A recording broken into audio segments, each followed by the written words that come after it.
Dear students, good morning everyone. Last class లో మనం P block elements ని discuss చేసుకున్నాం. అందులో P block elements అని 4 గ్రూప్స్ ఉండడం జరిగింది. 15th గ్రూప్ ఎలిమెంట్స్ ఏంటో లాస్ట్ క్లాస్ లో డిస్కస్ చేసుకున్నాం. 15th గ్రూప్ ఎలిమెంట్స్ లో ఫస్ట్ ఆటమ్ వచ్చేసి నైట్రోజన్. ఈ నైట్రోజన్ ఫామ్ చేసే కాంపౌండ్స్ లో most important one ammonia. Most important one compound వచ్చేసి అమోనియా అంటే NH3. ఈ అమోనియాని ఏ విధంగా ప్రిపేర్ చేస్తారు అనే విషయం ఈ క్లాస్లో మనం నేర్చుకుందాం. సో అమోనియాని ప్రిపేర్ చేయడానికి హ్యాబర్స్ ప్రాసెస్ అనే ఒక ప్రాసెస్ ఉండడం జరిగింది. Haber's process. హ్యాబర్స్ అనే సైంటిస్ట్ ఈ ప్రిపరేషన్ ని సింథసైజ్ చేశారు, అంటే తయారు చేశారు, అమోనియాని తయారు చేశారు. అందుకే ఆయన మీద గౌరవంతో దీనికి హ్యాబర్స్ ప్రాసెస్ అని నేమింగ్ ఇవ్వడం అనేది జరిగింది. ఈ హ్యాబర్స్ ప్రాసెస్ లో ఈయన తీసుకున్నటువంటి రియాక్టెంట్స్, మనం ఏదైనా ప్రొడక్ట్ రావాలంటే ఫస్ట్ ఆఫ్ ఆల్ రియాక్టెంట్స్ తీసుకోవాలి. తీసుకున్నటువంటి reactants nitrogen and hydrogen. Nitrogen ఒకటి, హైడ్రోజన్ ఒకటి, ఈ రెండు రియాక్టెంట్స్ తీసుకున్నారు. అది కూడా 1:3 రేషియోలో తీసుకోవాలి. 1:3 రేషియో అంటే నైట్రోజన్ 1 మోల్ తీసుకున్నాం అనుకోండి, దానికి 3 మోల్స్ హైడ్రోజన్ని యాడ్ చేయాలి. నైట్రోజన్ 1 మోల్ తీసుకున్నాం, దానికి 3 మోల్స్ ఆఫ్ హైడ్రోజన్ని యాడ్ చేసాం. యాడ్ చేసినప్పుడు మనకి అమోనియా అనేది ఫామ్ అయిపోయింది. ఈక్వేషన్ బ్యాలెన్సింగ్ కోసం ఇక 2 వేసాం. ఈ ఫామ్ అయినటువంటి అమోనియా రివర్సిబుల్ రియాక్షన్, అంటే ఫార్వర్డ్ రియాక్షన్ జరుగుతుంది, బ్యాక్వర్డ్ రియాక్షన్ కూడా జరుగుతుంది. సో నైట్రోజన్ హైడ్రోజన్తో కంబైన్ అయ్యి అమోనియా వస్తుంది. అలా వచ్చిన అమోనియాని మళ్ళీ మనం ఏం చేయొచ్చు, నైట్రోజన్ హైడ్రోజన్ కింద సెపరేట్ చేయొచ్చు. అంటే దిస్ ఈజ్ రివర్సిబుల్ రియాక్షన్. ఈ రియాక్షన్ మనం ఏమంటాం, రివర్సిబుల్ రియాక్షన్. ఫార్వర్డ్ జరుగుతుంది, బ్యాక్వర్డ్ కూడా జరుగుతుంది.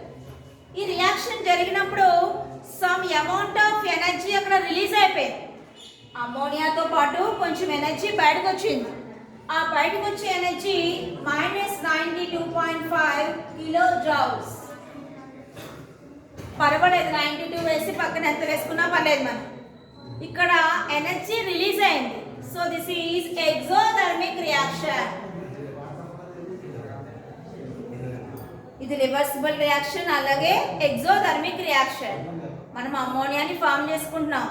ఫామ్ చేయడానికి నైట్రోజన్ తీసుకున్నాం, హైడ్రోజన్ కూడా తీసుకున్నాం.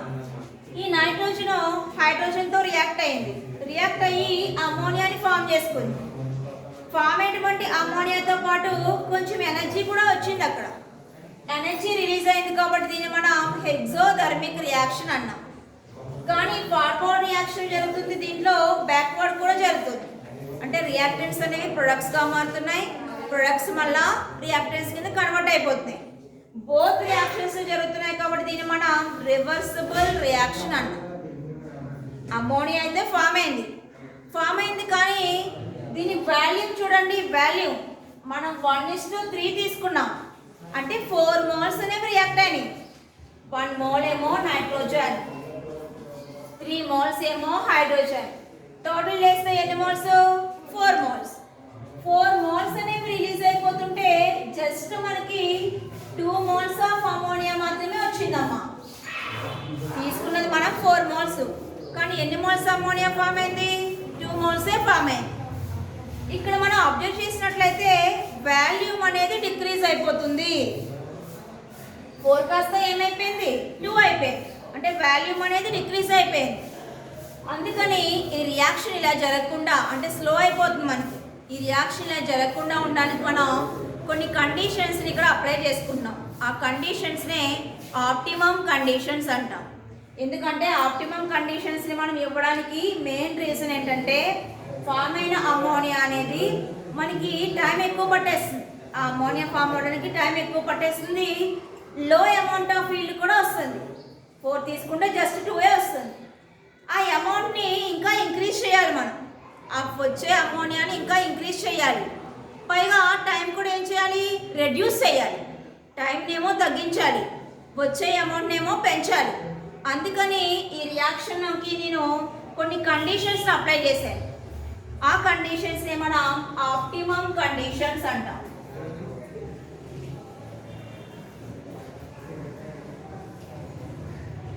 ఆప్టిమమ్ కండిషన్స్ అంటే అనుకూలమైనటువంటి పరిస్థితులు కల్పించాలన్నమాట. ఏంటంటే ఆ పరిస్థితులు మనం ప్రెషర్ని ఇవ్వచ్చు, టెంపరేచర్ని ఇవ్వచ్చు, క్యాటలిస్ట్ని మెయింటైన్ చేయొచ్చు. ప్రెషర్ని ఇంక్రీజ్ చేసినా, టెంపరేచర్ని ఇంక్రీజ్ చేసినా, క్యాటలిస్ట్ ఇచ్చినా ఆ రియాక్షన్ స్పీడ్ అనేది ఇంక్రీజ్ అయిపోతుంది. బాగా రియాక్షన్ స్పీడ్ ఏమవుతుంది, ఇంక్రీజ్ అయిపోతుంది. ఇంక్రీజ్ అయిపోయి టైం తక్కువ పడుతుంది అనమాట. రియాక్షన్ స్పీడ్గా జరిగిపోయింది అనుకోండి, ఆటోమేటిక్గా టైం తగ్గిపోతుంది. సో వచ్చే ప్రొడక్ట్ కూడా మనకి హై అమౌంట్ ఆఫ్ ప్రొడక్ట్ అనేది వస్తుంది. ఇప్పుడు ఇక్కడ ప్రెషర్ని ఎంత మెయింటైన్ చేయాలి, టెంపరేచర్ ఎంత ఇవ్వాలి, క్యాటలిస్ట్ కింద ఏం తీసుకోవాలి, కంపల్సరీ వాటిని మెన్షన్ చేయాలి మీరు. ఈ రియాక్షన్కి ఏమో 1 మార్క్ ఉంటుంది, ఆ కండిషన్స్కి 1 మార్క్ ఉంటుంది, డయాగ్రామ్కి 1 మార్క్ ఉంటుంది, ఆ మ్యాటర్కి 1 మార్క్ ఉంటుంది. ఇలా మార్క్స్ డివైడ్ చేస్తారు. మీరు ఏది రాయకపోయినా దానికి మార్క్స్ తీసేస్తారు. సో కండిషన్స్ ఏంటో చూద్దాం. First pressure. మనం అప్లై చేసే కండిషన్ ప్రెషర్ ఇస్తాం. Pressure 200 to 300 ATM pressure, atmospheric pressure. ATM అంటే అట్మాస్ఫిరిక్ ప్రెషర్. అంత ప్రెషర్ని మెయింటైన్ చేయాలి, దానికి ఇవ్వాలి. ఆ రియాక్షన్ స్పీడ్గా జరగాలంటే అంత ప్రెషర్ని మనం మెయింటైన్ చేయాలి. ఇంకా టెంపరేచర్. టెంపరేచర్ వచ్చేసి 725 to 775 కెల్విన్. అంటే ఈ బిట్వీన్లో 725 నుంచి స్టార్ట్ అవుతుంది, అక్కడ నుంచి 775 కెల్విన్. ఆ బిట్వీన్లో ఎక్కడైనా మనకి రియాక్షన్ జరగచ్చు. ఎగ్జాక్ట్గా ఇక్కడని చెప్పలేము, కానీ రేంజ్ వచ్చేసి మాత్రం 725 to 775 కెల్విన్ టెంపరేచర్. ఇంకా నెక్స్ట్ క్యాటలిస్ట్. క్యాటలిస్ట్ అంటే మన క్యాటలిస్ట్ కింద ఎక్కువగా పనికొచ్చేవి D block elements. D block elements ఉంటాయి మనకి. ఆ డి బ్లాక్ ఎలిమెంట్స్ అనేవి క్యాటలిస్ట్ కింద యూజ్ అవుతాయి అన్నమాట. క్యాటలిస్ట్ అనేది రియాక్షన్లో ఏమీ పార్టిసిపేట్ చేయదు, కానీ రియాక్షన్ రేట్ ఏం చేస్తుంది, ఇంక్రీజ్ చేస్తుంది. రేట్ అంటే స్పీడ్ అమ్మ. రియాక్షన్ అనేది త్వరగా జరగడానికి ఉపయోగపడుతుంది. అలాంటి క్యాటలిస్ట్ కింద మనం ఇక్కడ ఐరన్ ఆక్సైడ్స్ని ఎక్కువగా తీసుకుంటాం. ఐరన్ ఎవరు, D block element. So D block elements అనేవి క్యాటలిస్టుల కింద యూజ్ అవుతాయి. అలాంటి క్యాటలిస్ట్ కింద ఇక్కడ మనం ఏం తీసుకున్నాం, ఐరన్ ఆక్సైడ్ అంటే Fe2O3. మేము ఫార్ములా రాయలేమండి అనుకునే వాళ్ళు నేమ్ రాసేయచ్చు, ప్రాబ్లం ఏమీ కాదు. ఐరన్ ఆక్సైడ్ని మెన్షన్ చేయండి. దాంతోపాటు ఇంకా మనం అల్యూమినా అంటే Al2O3, పొటాషియం ఆక్సైడ్ K2O, దీన్ని క్యాటలిస్ట్ కింద తీసుకున్నాను. ఈ కండిషన్స్ అన్నీ అప్లై చేసేసాను. కండిషన్స్ అన్నీ అప్లై చేశానంటే ప్రెషర్ని ఇచ్చాను, టెంపరేచర్ ఇచ్చాను, క్యాటలిస్ట్ కూడా అక్కడ సప్లై చేశాను. చేసినప్పుడు రియాక్షన్ ఏమైపోతుంది, స్పీడ్గా జరుగుతుంది. స్పీడ్గా జరిగి మనకి టైం తక్కువ పట్టింది. ఇంకా హై అమౌంట్ ఆఫ్ ఫీల్డ్ అనేది అక్కడ ప్రొడ్యూస్ అయింది. ఇదే విషయాన్ని ఇప్పుడు మనం డయాగ్రమాటిక్గా అంటే ఎక్స్పెరిమెంటల్గా ఎలా చేస్తారో చూద్దాం. మనం అమోనియాని ప్రిపేర్ చేయడానికి ఫస్ట్ ఆఫ్ ఆల్ హైడ్రోజన్ని నైట్రోజన్ని తీసుకోవాలి. సో తీసుకోవడానికి ఇలా హైడ్రోజన్ని పంపింగ్ చేసాం, నైట్రోజన్ ఇక్కడ నుంచి పంపింగ్ చేసాం. ఏ రేషియోలో తీసుకున్నాం, 1:3. అంటే 1 మోల్ నైట్రోజన్ తీసుకుంటే దానికి 3 మోల్స్ 1:3. అంటే 1 మోల్ నైట్రోజన్ తీసుకుంటే 3 మోల్స్ హైడ్రోజన్ తీసుకోవాలి. ఇలా నైట్రోజన్ని హైడ్రోజన్ గ్యాసెస్ని పాస్ చేశాను. ఇవేంటమ్మా, గ్యాసెస్. ఈ గ్యాసెస్ని పాస్ చేసినప్పుడు ఇవి ఇక్కడ వరకు వచ్చాయి. వచ్చిన తర్వాత కంప్రెసర్లోకి వెళ్ళడానికి ఇక్కడ కంప్రెసర్ అని ఉంటుంది. కంప్రెస్ అవ్వాలి, రెండు కలవాలి. అవి రెండు పంపించడం వల్ల ఉపయోగం లేదు. రెండు ఒకదానితో ఏమవ్వాలి, మిక్స్ అవ్వాలి, కంప్రెస్ అవ్వాలి. అలా మనకి కంప్రెషన్ బాగా చేయడం కోసం ఇక్కడ యూజ్ చేసే ఇన్స్ట్రుమెంట్ కంప్రెసర్. ఇది ఏం చేస్తుందంటే హైడ్రోజన్ని నైట్రోజన్ని బాగా మిక్స్ అయ్యేలా చేస్తుంది, కంప్రెస్ చేస్తుంది. సో కంప్రెసర్ నుంచి నైట్రోజన్ హైడ్రోజన్ మనకు వచ్చింది. జరుగుతుంది? స్లోగా జరుగుతుంది. స్లోగా జరుగుతుంటే మనం ఏం చేస్తున్నాం? స్పీడ్గా జరగడానికి ఆప్టిమమ్ కండిషన్స్ ఇచ్చాం. ఏంట కండిషన్? టెంపరేచర్ ఇవ్వడం, ప్రెషర్ మెయింటైన్ చేయడం, క్యాటలిస్ట్ ఇవ్వడం. సో ఇక్కడ వరకు వచ్చిన తర్వాత రియాక్షన్ స్లోగా జరుగుతుంది. అలా స్లోగా జరగకుండా స్పీడ్గా జరగడం కోసం నేను పంపింగ్ ద్వారా ప్రెషర్ని సప్లై చేశాను. ఆ ప్రెషర్ వచ్చేసి ఎంత నాన్న? 200 to 300 atm. ఇంకా క్యాటలిస్ట్ కూడా మెయింటైన్ చేశారు. ఎవరా catalyst? Iron oxides, alumina and potassium oxide. ఇవి రెండు ఇచ్చిన తర్వాత టెంపరేచర్ కూడా ఇచ్చాం. Temperature at 725 to 775 kelvin. ఈ టెంపరేచర్ మెయింటైన్ చేశాను, ప్రెషర్ని పంపింగ్ చేశాను, నెక్స్ట్ క్యాటలిస్ట్ కూడా ఇచ్చాను. ఇవ్వగానే ఆటోమేటిక్గా రియాక్షన్ స్పీడ్ ఏమైపోయింది? ఇంక్రీజ్ అయిపోయింది. ఇంక్రీజ్ అయిపోయి మనకి ఏం ఫామ్ అయిందమ్మా? అమోనియా అనేది ఫామ్ అయిపోయింది. అమోనియా ఫామ్ అయింది. ఈ ఫామ్ అయిన అమోనియాని సపరేట్ చేయాలి మనం. ఈ ఇన్స్ట్రుమెంట్ నుంచి ఏం చేయాలి? సపరేట్ చేయాలి. సో సపరేట్ చేసి దీని ఒక వెజల్లో తీసుకున్నాను. వెజల్ అంటే ఒక పాత్రలో తీసుకున్నాను. ఈ వెజల్లో మనకు ఉన్నటువంటి అమోనియా ఇప్పుడు లిక్విడ్ అమోనియా. ఏ స్టేట్లో ఉండే అమోనియా ఫామ్ అయింది? లిక్విడ్ అమోనియా ఫామ్ అయింది. ఈ విధంగా మనం హ్యాబర్స్ ప్రాసెస్ నుంచి దేన్ని ప్రిపేర్ చేసుకున్నామా? అమోనియాని ప్రిపేర్ చేసుకున్నాం. చాలా ఈజీ ప్రాసెస్ అండి ఇది. హ్యాబర్స్ ఏం చేశారంటే అమోనియాని ప్రిపేర్ చేద్దామని స్టార్ట్ అయ్యారు. అమోనియాని ప్రిపేర్ చేయాలంటే నైట్రోజన్ తీసుకోవాలి, హైడ్రోజన్ కూడా తీసుకోవాలి. తీసుకున్నటువంటి నైట్రోజన్ 1 మోల్ తీసుకోవాలి, హైడ్రోజన్ వచ్చేసి 3 మోల్స్ తీసుకోవాలి. తీసుకుని రియాక్షన్ చేస్తున్నాం. చేసినప్పుడు ఎప్పటికో ఒక లాంగ్ పీరియడ్కి అమోనియా ఫామ్ అవడం అనేది జరిగింది. ఫామ్ అవడం అయితే ఫామ్ అయింది. ఫామ్ అయిన తర్వాత దానికి మనం వాల్యూమ్ ఎలా ఉందో చెక్ చేసాం.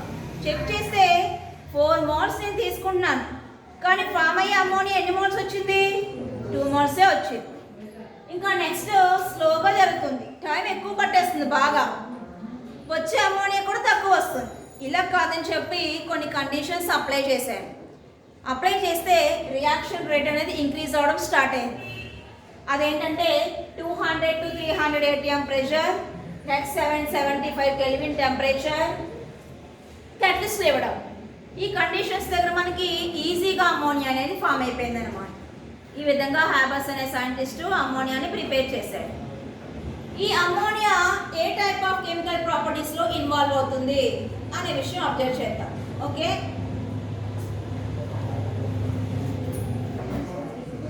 నెక్స్ట్ చూడండి, మనం హ్యాబర్స్ ప్రాసెస్ నుంచి అమోనియాని ప్రిపేర్ చేసుకున్నాం. ఈ అమోనియా అనేది కొన్ని రియాక్షన్స్లో ఇన్వాల్వ్ అవుతుంది, కొన్ని రియాక్షన్స్లో పార్టిసిపేట్ చేస్తుంది. ఆ రియాక్షన్స్ ఏంటో అబ్జర్వ్ చేద్దాం.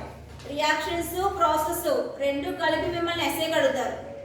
సో 3 రియాక్షన్స్ ఉంటాయి. ఈ 3 రియాక్షన్స్ ఏంటో అబ్జర్వ్ చేద్దాం. ఫస్ట్ వన్,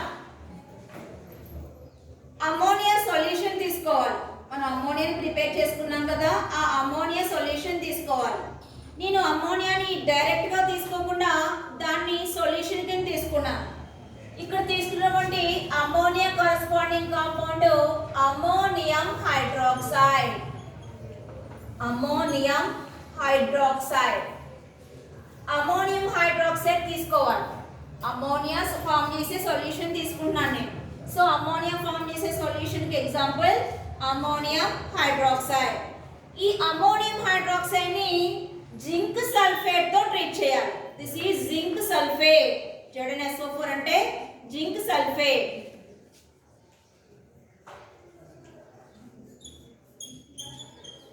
ఫస్ట్ రియాక్షన్ వచ్చేసి అమోనియా సొల్యూషన్ తీసుకున్నాము, దాన్ని జింక్ సల్ఫేట్తో ట్రీట్ చేస్తాం. ట్రీట్ చేసినప్పుడు ఫస్ట్ ఆఫ్ ఆల్ తీసుకున్నటువంటి అమోనియా సొల్యూషన్ డిసోసియేట్ అయిపోతుంది, అయాన్స్ కింద సెపరేట్ అయిపోతుంది. NH4 plus and OH minus, Zn plus SO4 negative. ఇప్పుడు ఈ Zn అనేది OH దగ్గరికి వెళ్ళి యాడ్ అవుతుంది, NH4 అనేది SO4 దగ్గరికి వెళ్ళి యాడ్ అవుతుంది. సో మనకి ఫామ్ అయ్యే కాంపౌండ్స్ Zn, OH ఎన్ని ఉన్నాయి? 2 ఉన్నాయి. So Z and OH twice. Next product వచ్చేసి NH4 twice. 2 ఉన్నాయి కాబట్టి twice అనాలి. NH4 twice SO4. ఇలా 2 కాంపౌండ్స్ వచ్చాయి. దీంట్లో NH4 twice SO4 ని NH4 అంటే అమ్మోనియం. అమ్మోనియా వేరు, అమ్మోనియం వేరు. అమ్మోనియా అంటే NH3, అమ్మోనియం అంటే NH4. So ammonium sulphate. ఇంకా దీంతో పాటు మనకు వచ్చిన by product main product ZnOH twice zinc hydroxide.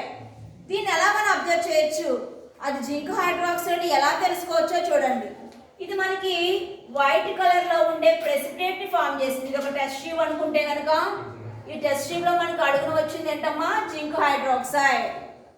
అది ఎలా ఉంటుంది, వైట్ కలర్ ప్రెసిపిటేట్. ఇది ఫస్ట్ రియాక్షన్. మన అమ్మోనియా సొల్యూషన్ అనేటువంటి అమ్మోనియం హైడ్రాక్సైడ్ తీసుకున్నాము, దాన్ని జింక్ సల్ఫేట్ తో ట్రీట్ చేస్తున్నాం. ట్రీట్ చేస్తుంటే ఫైనల్ గా మనకి ఏమొచ్చింది, అమ్మోనియం సల్ఫేట్ ఒకటి, ఇంకోటి జింక్ హైడ్రాక్సైడ్ ఒకటి ఫామ్ అయింది. నెక్స్ట్ రియాక్షన్ చూద్దాం. Next second reaction, second chemical property. Ammonia తీసుకున్నాను, లిక్విడ్ అమ్మోనియా డైరెక్ట్ గా తీసేసుకున్నాను. ఈ లిక్విడ్ అమ్మోనియాని కాపర్ సల్ఫేట్ తో ట్రీట్ చేస్తున్నాం. కాపర్ సల్ఫేట్, దీని నేమ్ వచ్చేసి కాపర్ సల్ఫేట్. కాపర్ సల్ఫేట్ అనేది బ్లూ కలర్ లో ఉంటుంది. కాపర్ సల్ఫేట్ మనకి థిక్ బ్లూ కలర్ లో ఉండే కాంపౌండ్ అన్నమాట. అమ్మోనియా తీసుకొని కాపర్ సల్ఫేట్ తో ట్రీట్ చేస్తాను. ట్రీట్ చేసినప్పుడు ఈ కాపర్ సల్ఫేట్ వెళ్ళి దీనికి యాడ్ అయిపోయింది అంతే. యాడ్ అయిపోయి మనకి మోర్ దాన్ 2 ఆటమ్స్ ఉన్నాయనుకోండి, ఏదైనా కాంపౌండ్ లో మోర్ దాన్ 2 ఆటమ్స్. సో ఇక్కడ మోర్ దాన్ 2 ఉన్నాయి, కాపర్ ఉంది, అమ్మోనియం ఉంది, సల్ఫేట్ కూడా ఉంది. ఇలా మోర్ దాన్ 2 ఆటమ్స్ ఏదైనా కాంపౌండ్ లో ఉన్నట్లయితే దాన్ని మనం కాంప్లెక్స్ కాంపౌండ్ అంటాం. అంటే బిగ్ కాంపౌండ్ అని, పెద్ద కాంపౌండ్ అని. సో ఇలా మనం అమ్మోనియం తీసుకొని దాన్ని కాపర్ సల్ఫేట్ తో ట్రీట్ చేసినట్లయితే మనకి ఫామ్ అయ్యే కాంపౌండ్ కాంప్లెక్స్ కాంపౌండ్.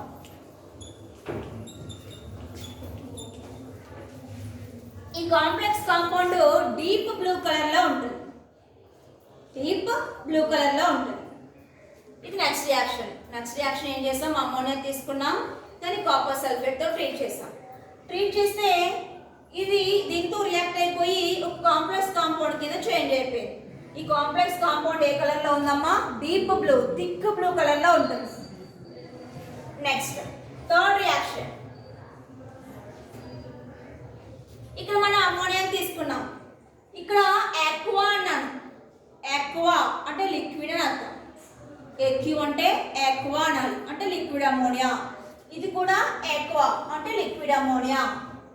మన లిక్విడ్ అని రాయక్కర్లేదు. ఆక్వా అంటే మీనింగ్ ఏంటమ్మా, లిక్విడ్ అని. ఆక్వా అంటే వాటర్ అని. సో లిక్విడ్ అమ్మోనియా తీసుకున్నాం. దీన్ని సిల్వర్ క్లోరైడ్, ఇది వెరీ కాస్ట్లీ రియేజెంట్ అండి, దీని కాస్ట్ ఎక్కువగా ఉంటుంది. సిల్వర్ క్లోరైడ్, ఈ సిల్వర్ క్లోరైడ్ అనేది white colour precipitate, white colour లో ఉండే కాంపౌండ్. అమ్మోనియా తీసుకొని సిల్వర్ క్లోరైడ్ తో టెస్ట్ చేస్తాం, యాడ్ చేస్తాం.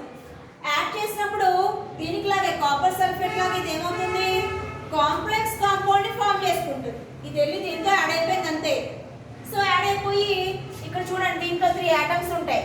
సిల్వర్ ఉంది, అమ్మోనియం ఉంది, క్లోరైడ్ కూడా ఉంది. సో ఫామ్ అయిన కాంపౌండ్ కాంప్లెక్స్ కాంపౌండ్. ఈ రియాక్షన్ ఇంపార్టెంట్ అమ్మా, ఇంపార్టెంట్ రియాక్షన్. ఇక్కడ అమ్మోనియా సిల్వర్ క్లోరైడ్ ఏం చేస్తుందో అబ్జర్వ్ చేయాలి. కలర్ గా ఉండే, అంటే వైట్ కలర్ గా ఉన్నటువంటి సిల్వర్ క్లోరైడ్ ఈ అమ్మోనియాతో రియాక్ట్ అయ్యి కలర్లెస్ గా చేంజ్ అయిపోయింది. ఓకే, ఆ ఫామ్ అయ్యే కాంప్లెక్స్ ఎలాంటిది, కలర్లెస్. ఇవి రియాక్షన్స్ ఆఫ్ అమ్మోనియా. ఫస్ట్ ఏమో అమ్మోనియం హైడ్రాక్సైడ్ తీసుకొని దేంతో ట్రీట్ చేసాం, జింక్ సల్ఫేట్. అప్పుడు మనకు ఫామ్ అయింది జింక్ హైడ్రాక్సైడ్ ఒకటి, నెక్స్ట్ అమ్మోనియం సల్ఫేట్ ఒకటి. నెక్స్ట్ ఏం చేసాం, అమ్మోనియా తీసుకున్నాం, దాన్ని కాపర్ సల్ఫేట్ తో ట్రీట్ చేసాం. ట్రీట్ చేసినప్పుడు కాంప్లెక్స్ కాంపౌండ్ వచ్చింది, థిక్ బ్లూ కలర్ లో ఉంది. నెక్స్ట్ అమ్మోనియా సొల్యూషన్ తీసుకున్నాం, దాన్ని వైట్ కలర్ లో ఉండే సిల్వర్ క్లోరైడ్ తో ట్రీట్ చేసాం. ఫైనల్గా మనకి కలర్లెస్ కాంపౌండ్ అనేది వచ్చింది అనమాట. ఇక్కడతో మనకి అమోనియా ప్రిపరేషన్ కంప్లీట్ అయిపోయింది, దాని ప్రాపర్టీస్ కూడా కంప్లీట్ అయిపోయింది. ఓకే.